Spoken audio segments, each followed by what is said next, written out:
Depuis plusieurs semaines, les élus locaux viennent au secours des urgences de Vitry-le-François. Aujourd'hui, c'est au tour de la CGT d'alerter sur la situation. Pour rappel, l'Agence régionale de santé du Grand Est envisage de transformer les urgences de l'hôpital en antenne de médecine d'urgence à compter du 1er janvier 2026. Si cette décision est validée, le service fermerait à 20 h sans accueil permanent. La CGT craint une moins bonne prise en charge des patients. C'est la prise en charge du patient quand même qui va être en péril. C'est-à-dire que vous avez un accident de la voie publique ou un arrêt cardiaque, au lieu de venir aux urgences de Vitry qui existent aujourd'hui, il y aura des transferts possibles dans d'autres établissements voisins, mais la vie sera en péril entre les mains des pompiers et des hospitaliers. Demain, on a une deuxième crise sanitaire comme on a subi. On fait comment si on n'a plus de structure d'urgence ? Le dossier a même été évoqué à l'Assemblée nationale puisque début avril, le député de la 5e circonscription de la Marne, Charles Decourson, a directement interpellé le ministre de la Santé.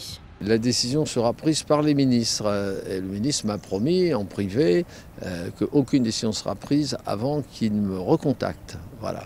Et je lui redirai qu'il me trouvera en face s'ils envisageaient de transformer nos urgences en urgences à mi-temps. Il faut se battre dans cette affaire pour maintenir un service d'urgence 24 h sur 24. Un service d'urgence à mi-temps, ça me paraît être une aberration. Si vous fermez le service d'urgence, ça va devenir un service gériatrique ou de médecine générale. Donc on va détruire l'attractivité de l'hôpital.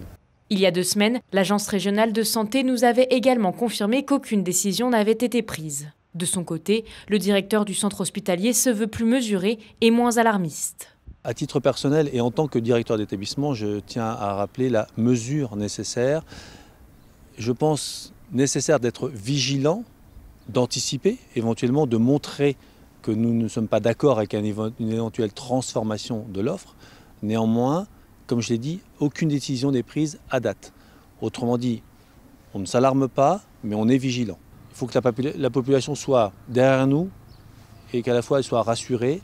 Tout est mis en œuvre pour que nous puissions garder cette offre pour répondre justement à la population. Il faut aussi que le personnel de l'établissement nous fasse confiance, et aux hommes politiques, et à l'Agence régionale de santé, et à la direction.